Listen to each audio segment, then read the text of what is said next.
আজ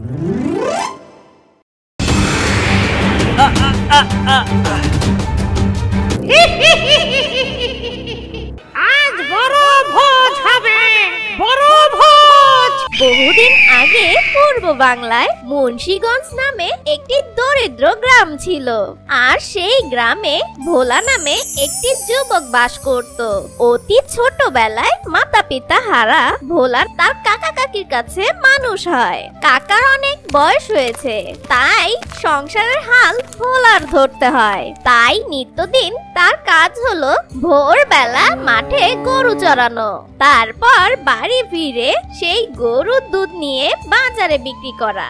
এই কাজে তাকে অবশ্য সাহায্য করে তার ছোট ভাই অর্থাৎ তার কাকার ছেলে রমেশ। নিত্যদিনের মতন একদিন সকালে রমেশ, আরে ও রমেশ, তাড়াতাড়ি কর রে ভাই, আজকে তো অনেক দেরি হয়ে যাচ্ছে ভাই। এই হয়ে এলো দাদা, তুমি রান্নাঘরে গিয়ে মায়ের কাছ থেকে খাবারের পোটলাটা নিয়ে আসো, আমি ততক্ষণে গোয়াল ঘর থেকে গরুগুলোকে বের করে আনছি। ঠিক আছে ঠিক আছে, তাড়াতাড়ি যা ভাই। কাকিমা, ও কাকিমা, ওই দাও দাও দাও, শিগগিরই দাও। এই নে বাছা, এই ধর। আসি গো কাকিমা। সাবধানে যাস। হ্যাঁ হ্যাঁ কাকিমা, ঠিক আছে। হাট হাট হাট হাট হাট হাট।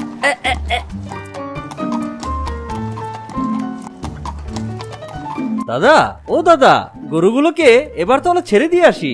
হ্যাঁ হ্যাঁ ভাই, দে দে দে। আচ্ছা শোন, তুই এখানে বসে ওদের পাহারা দিস, চোখ কান খোলা রাখিস, কোথাও যাস না আবার। আমি একটু ওই গাছে চড়ে বসছি, কেমন? কোনো দরকার থাকলে ডাকিস, কেমন? আচ্ছা আচ্ছা ভাইয়া, তুমি যাও।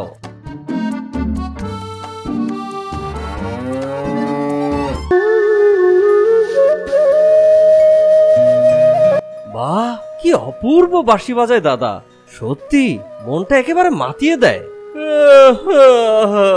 দুধ, খুব ঘুম আসছে, এখানে একটু শুয়ে পড়ি। আরে দাদা তো আছেই, ওই দেখবে, আমি একটু ঘুমিয়ে নিই।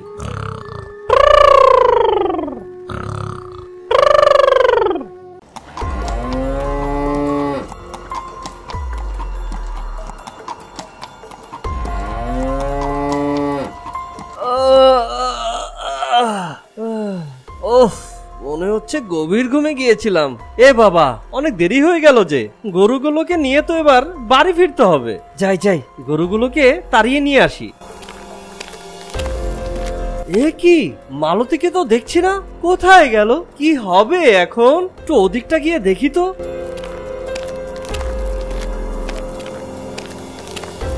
এ কি, এদিকেও তো নেই, কি করি? দাদা, ও দাদা রে, ও দাদা, শুনতে পাচ্ছিস? কি হলো রে, কি হয়েছে?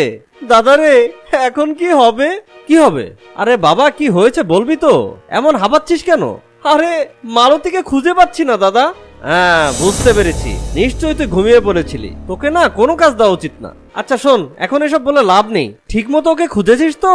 হ্যাঁ, চারিদিক খুঁজলাম, কোথাও পেলাম না রে। পেলি না? না, কি হবে রে দাদা, মা যদি জানে আর আমাদের আস্ত রাখবে না রে। থাম থাম থাম, চিন্তা করিস না। শোন, তুই বাকি গরুগুলোকে নিয়ে এখন বাড়ি ফিরে যা, আমি খুঁজে দেখছি। আচ্ছা, আমি গেলাম দাদা, তোর হাতেই এখন সবকিছু। সত্যি তো, কোথায় গেল মালতীটা?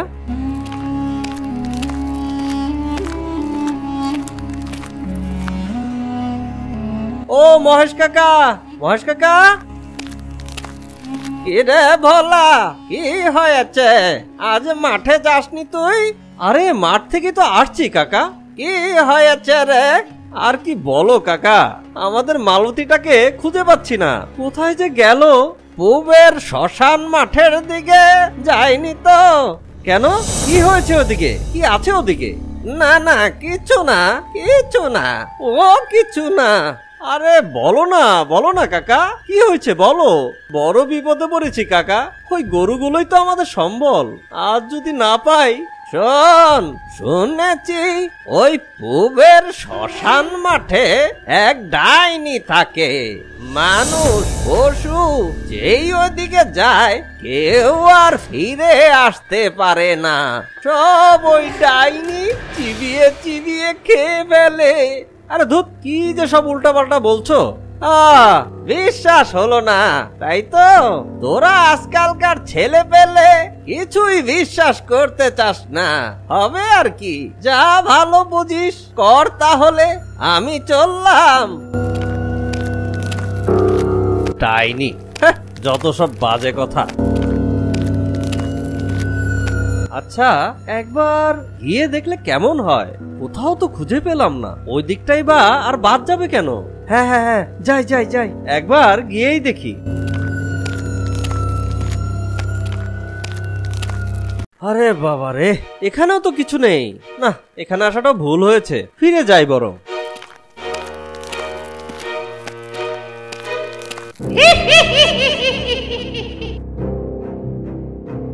হ্যাঁ, কার যেন হাসির শব্দ পেলাম বোধহয়। আজ বড় ভোজ হবে, বড় ভোজ। ওদিক থেকেই বোধহয় আওয়াজটা আসছে, গিয়ে দেখি তো একটু। ওকে লঙ্কা দিয়ে আচার বানিয়ে বেশ রসিয়ে রসিয়ে খাবো।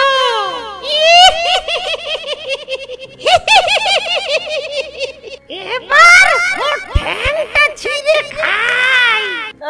ঠ্যাং খাবে? ফোকলা বুড়ি, তুমি যে ঠ্যাংটা ছিঁড়বে, ওই ঠ্যাং চিবোতে পারবে? বলি, হজম হবে কিনা একবার ভেবে দেখেছো? কে রে তুই? কেন এসেছিস এখানে? কেন আবার? যার ঠ্যাং ছিঁড়ে তুমি খাবে বলছো, তাকে নিতে এসেছি। নিতে এসেছিস? বেশ মোটা তাজা গরু রে, আমি তোকে আর দেব না। দিও না, পেট ভরে খাও, কিন্তু শোনো, খাওয়ার পরে যদি বদহজম হয়ে মরো, আমায় তখন কিন্তু কিছুই বলতে পারবে না, বলে দিলাম। ও মা, নিজের বয়সটা একবার ভেবে চিন্তে দেখেছো কি? এই বুড়ো বয়সে ওই রুগ্ন গরুটা খেলে শেষে আবার খেলে নির্ঘাত করতাম। তুই বাঁচালি আমার। বয়স হয়েছে, কত কি খেতে ইচ্ছে করে আমার, কিন্তু হয় বদহজম। সত্যি বলছো বুড়িমা? মহা জ্বালা। যদি ওই নীলমণি গাছটা পেতাম। নীলমণি গাছ? সে আবার কি গাছ গো? ও মা, তুই জানিস না ওই গাছের পাতা খেলে আমার যৌবন ফিরে আসে, অমরত্ব লাভ করা যায়। তাই বুড়িমা? কোথায় আছে গো ওই গাছ? সেই পঞ্চশিখর পাহাড়ের কোলে একটি অনেক ধনী রাজ্য আছে, যার নাম নীলকান্তপুর। সেই নীলকান্ত রাজ্যেই আছে ওই নীলমণি গাছ। তো বুড়িমা, তুমি যাচ্ছ না কেন ওই গাছ আনতে? কি করে আর যাব বল? এই বুড়ো বয়সে কি আর ধকল সহ্য হয়? শোন বাবা, তুই যদি আমায় ওই নীলমণি গাছ এনে দিতে পারিস, তাহলে আমি তোর ওই গরুকে ছেড়ে দেব, আবার কিছু উপহারও দেব তার সাথে। ঠিক আছে বুড়িমা, দেখি চেষ্টা করে। আমি তাহলে আসি। দাঁড়া দাঁড়া, এভাবে খালি হাতে গেলে কি আর নীলমণি গাছ পাবি? ওইখানে এক রাক্ষস তোকে বাধা দেবে। হ্যাঁ, রাক্ষস? এই মাদুলি যতক্ষণ তোর গলায় থাকবে, কোনো শক্তি তোকে আঘাত করতে পারবে না। ধন্যবাদ বুড়িমা, এবার তাহলে আমি আসি। অনেকটা পথ যেতে হবে বুড়িমা। আয় বাছা, আয়। ও বাবা, কতটা পথ হেঁটে আসলাম। ওই পঞ্চশিখর আরো কত দূরে কে জানে। চলতে তো থাকি, তারপর না হয় দেখা যাবে।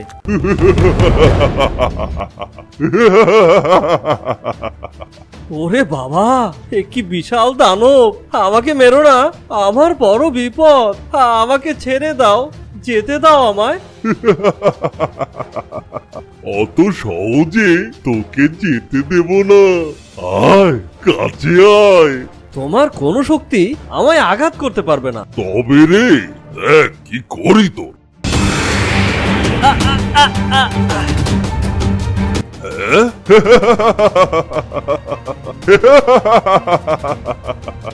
এই নে।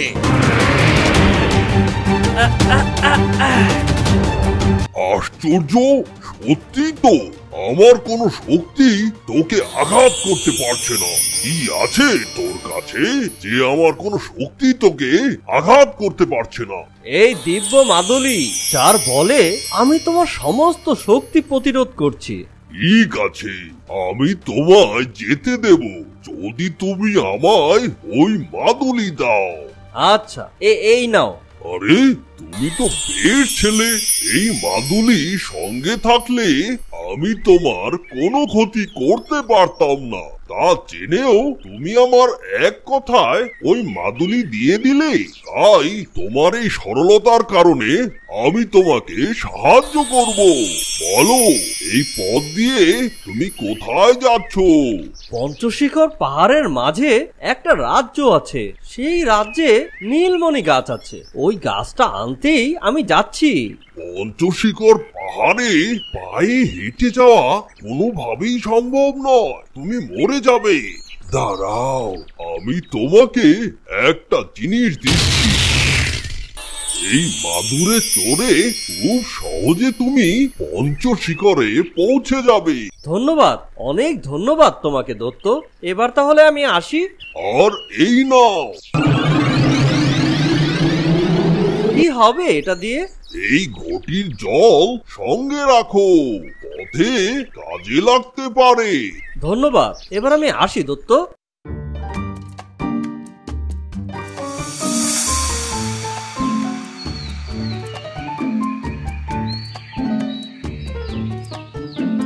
বাবা, কি ধনী রাজ্য, কি বিশাল বিশাল অট্টালিকা। কে বাছা তুমি, কেন এসেছো এখানে? ফিরে যাও, ফিরে যাও। ফিরে যেতে আসিনি আমি মহাশয়, যে করেই হোক আমাকে নীলমণি গাছটা সাথে করে নিয়ে যেতেই হবে। নীলমণি গাছ, সেই গাছ আর তুমি কোনোদিনই পাবে না বাছা। কেন মহাশয়? এসো, এসো আমার সাথে।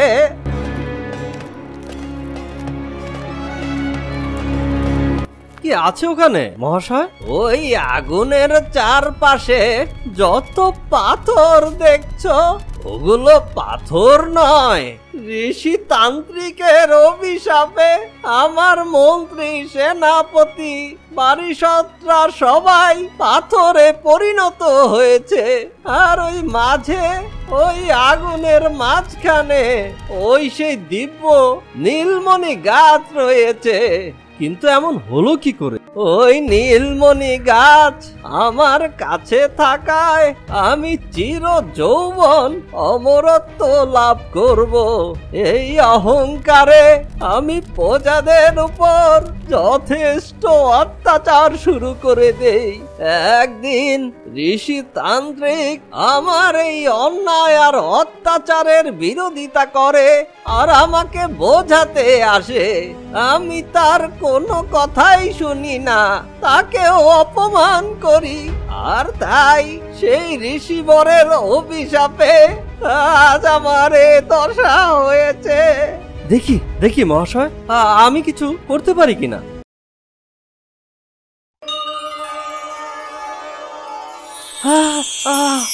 আমরা আবার বেঁচে গেছি, আমরা বেঁচে গেছি। হ্যাঁ, আমরা বেঁচে গেছি। হ্যাঁ, আমরা বেঁচে গেছি, আমরা বেঁচে গেছি। হ্যাঁ হ্যাঁ হ্যাঁ, আমরা আগের মতো হয়ে গেছি। হ্যাঁ হ্যাঁ, আমরা বেঁচে গেছি, আমরা আগের মতো হয়ে গেছি। হ্যাঁ, আমি আগের মতো হয়ে গেছি। মহারাজ, এই গাছটি যদি আপনি আমাকে দেন তাহলে অনেক উপকৃত হই। পরিবর্তে আমি আমার গরুটি ফেরত পাবো। নিশ্চয়ই বাছা, নিশ্চয়ই নিয়ে যাও। ওই গাছের অহংকারে আমি আমার সর্বস্ব হারিয়েছিলাম। অসংখ্য ধন্যবাদ মহারাজ।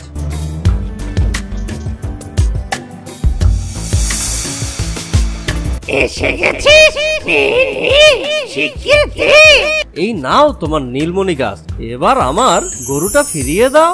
দাঁড়া, গরু তুই নিয়ে যা। এই নে। মোহরগুলো নিয়ে যা, তোদের সারা জীবনের অভাব মিটে যাবে। না গো বুড়িমা, আমার এই গরুই ঠিক আছে, ওই মোহর আমার চাই না। আমি আসি গো বুড়িমা, গেলাম।